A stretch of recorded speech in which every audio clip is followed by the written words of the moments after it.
Pembelajaran di hari ini, mari kita berdoa. Silakan ketua kelas.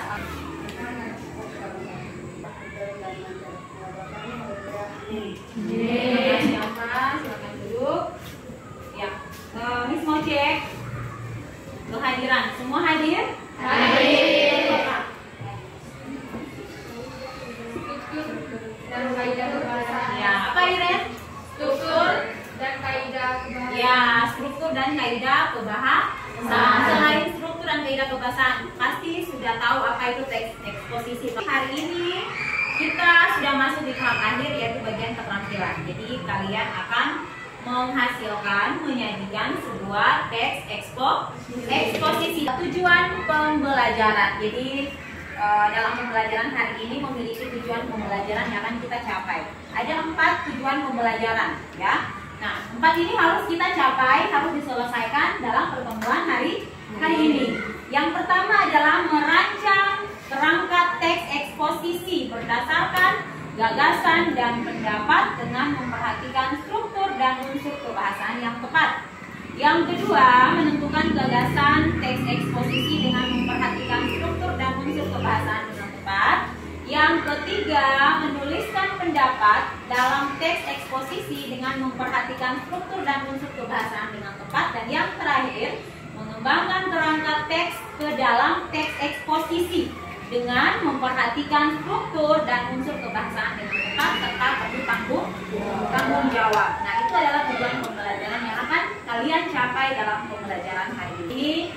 Ditampilkan sebuah gambar. Kira-kira ini gambar apa?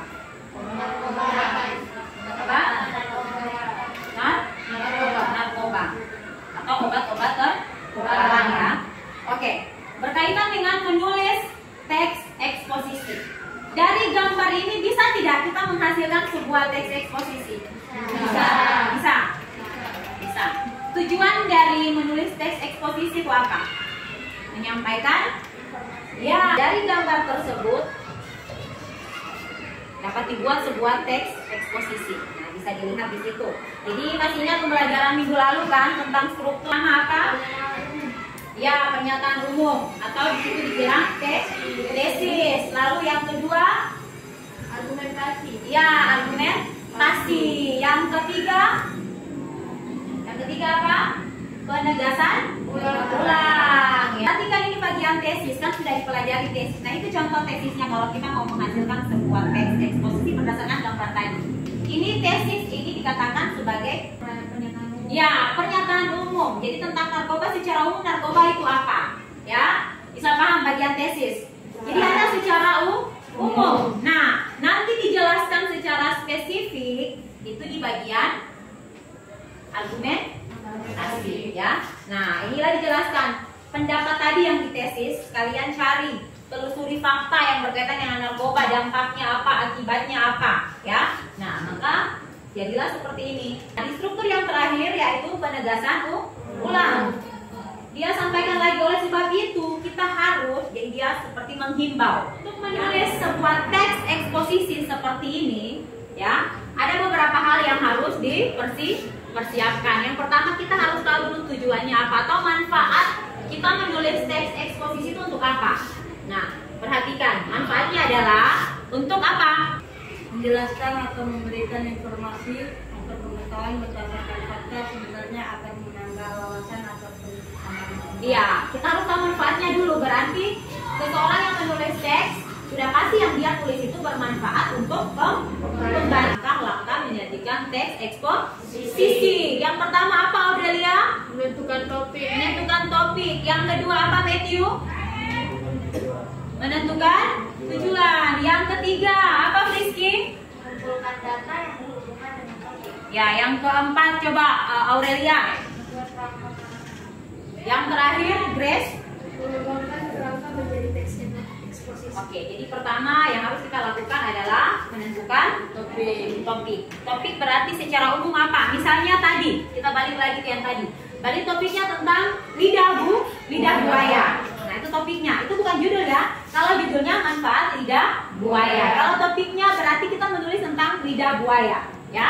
Nah, itu topik. Lalu langkah berikutnya menentukan tujuan. Tujuannya apa? Kita menyampaikan kepada pembaca, kita menuliskan atau memberitahukan, menginformasikan tentang manfaat ya ataupun kegunaan dari tanaman lidah buaya.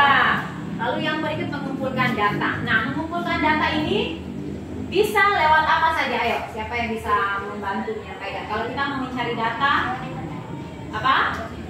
Ya, melalui internet boleh. Selain internet apa, Bu? Buku bacaan. Ya, intinya yang dicari, yang ditemukan data-datanya harus berkaitan dengan apa yang pertama? Topik ya, harus berkaitan dengan topik yang ingin ditulis ya, atau yang disampaikan dalam teks yang ingin kalian tulis. Lalu yang berikut membuat kerangka. Nah, kalau kerangka ini berarti kita susun berdasarkan struktur tadi. Berarti struktur tadi posisi paling pertama apa? Tesis. Setelah tesis, argumentasi.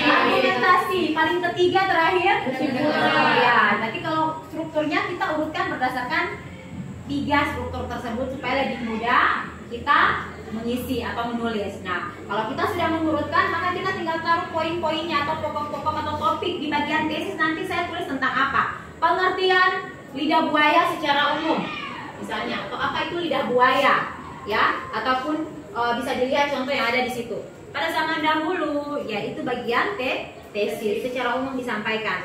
Berarti yang argumentasi berarti apa yang akan saya tulis? Tulis poin-poin pentingnya. Nanti kita tinggal cari di internet. Misalnya, yang pertama kita cari manfaatnya apa, ya kandungannya apa dalam lidah buaya. Dari kandungannya itu, manfaatnya untuk manusia apa, ya? Kalau untuk lingkungan apa? Seperti itu. Nah, itu kalau sudah ada poin-poin penting itu, maka dengan mudah kita menemukan data. Cari di internet, tinggal Google, kita ketik, kita cari manfaat lidah buaya terhadap manusia, terhadap hal lingkungan, ya, seperti itu. Bisa paham? Bisa.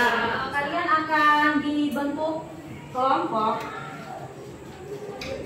Silakan dibentuk kelompok sekarang. Kita akan bagikan lembar kerja untuk kalian, ya. Jangan lupa dibaca. Ada petunjuk kerjanya, ya. Ada petunjuk kerjanya yang harus kalian pahami. Setelah itu ikuti deskripsi tugasnya. Kita sepakat dulu waktu kerja kalian.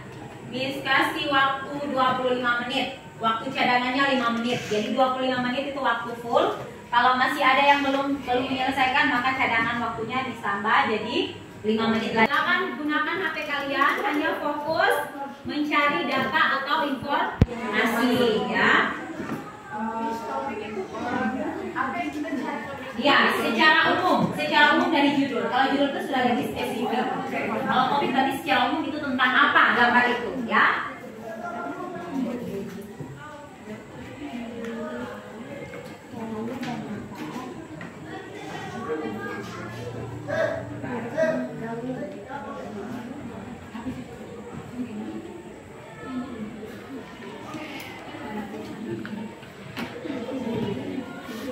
Presentasikan hasil diskusi kalian di depan, ya. Selamat pagi teman-teman dan diskusi yang ada. Pada pagi hari ini saya mewakili kelompok 1 akan membacakan tentang hasil diskusi kelompok kami. Tesisnya, gadget memiliki banyak manfaat seperti mempermudah komunikasi secara online, menambah wawasan dari internet atau online, dan sebagai media hiburan. Ada pula bahaya yang dapat ditimbulkan, seperti merusak penglihatan, melemahkan daya otak, dan menimbulkan kemalasan. Argumentasinya, karena gadget memiliki bahaya yang cukup berat, maka waktu bermain gadget seringkali dibatasi, terutama pada remaja. Sudah banyak remaja yang menjadi korban dari bahaya gadget tersebut. Oleh sebab itu, orang tua banyak yang mewaspadai batas waktu bermain gadget dari sang anak. Penegasan ulang, kita harus menggunakan gadget dengan baik dan seperlunya serta membatasi penggunaan gadget sehingga dapat terhindar dari bahaya gadget yang ada. Presentasikan hasil diskusi kami dari kelompok 2. Selamat pagi teman-teman dan Miss Sophie. Kami dari kelompok 3 akan mempresentasikan hasil diskusi kami. Oke, sekian dari kami kelompok 3. Jika ada pertanyaan silakan.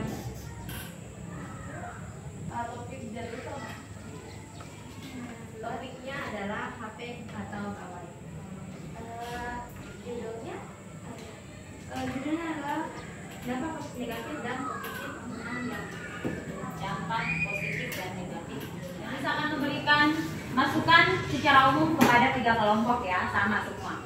Yang pertama, ketika kita mau menulis sebuah teks eksposisi, maka jangan lupa ya, tadi ada beberapa yang mungkin sudah tulis tapi lupa menyampaikan topiknya dan juga judul ya. Jadi diingat judul dan topik itu tidak sama ya. Topik itu secara umum, judulnya lebih spesifik dan lebih mencerminkan isi teks. Nah, ini masukan untuk semua. Lalu yang berikut, harus ketika menulis memperhatikan 3 struktur teks ini harus semua ada. 3-tiganya harus tertera.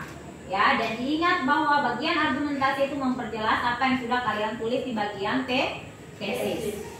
Yang berikut jangan lupa memperhatikan penggunaan kaidah kebahasaan. Oke, tepuk tangan dulu untuk semua.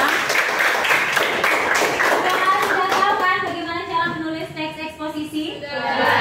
Menyampaikan informasi kepada pembaca. Baik. Berdasarkan pembelajaran kita hari ini, khususnya menulis teks eksposisi ya. Ada yang mau memberikan kesimpulan? Ada tidak? Ada? Prisky. Oke, silakan Prisky. Pada pembelajaran ini kita bisa belajar mengenai teks eksposisi, yaitu seorang penulis harus memiliki tujuan untuk menulis teks eksposisi. Kemudian seorang penulis juga harus mempelajari mengenai struktur yang ada agar tidak ada kesalahan dalam menulis. Betul sekali. Pelajaran hari ini tentang menulis teks eksposisi. Maka disimpulkan bahwa lewat pembelajaran hari ini, ketika mau menulis sebuah teks eksposisi, maka harus memperhatikan langkah-langkah menulis teks. Di antaranya yang pertama apa? Menentukan topik. Yang kedua apa lagi? Menentukan tujuan. Yang ketiga mengumpulkan data. Yang keempat membuat kerangka dan mengembangkan kerangka. Pembelajaran hari ini seperti apa? Menyenangkan? Menyenangkan. Bisa tahu cara menulis teks eksposisi? Bisa. Ya. Nah, dalam menulis teks eksposisi tidak harus pada saat pelajaran. Kalian pun bisa ya, khusus bagi yang hobi menulis. Menulis teks eksposisi tidak harus kita menulis, harus punya artikel, harus punya website. Tidak perlu. Kalian punya medsos kan? Punya dong. Nah, Instagram, Facebook, silakan manfaatkan untuk menyampaikan informasi. Pelajaran hari ini sudah selesai. Ada tugas. Tugasnya nanti akan dikirim lewat WA wali kelas. Nanti wali kelas akan meneruskan ke grup kelas. Nah, pembelajaran berikutnya pada pertemuan minggu depan. Minggu depan kita sudah masuk pada bab yang baru. Sekian pembelajaran kita hari ini. Kita akan tutup dengan silakan Rizky. Oke.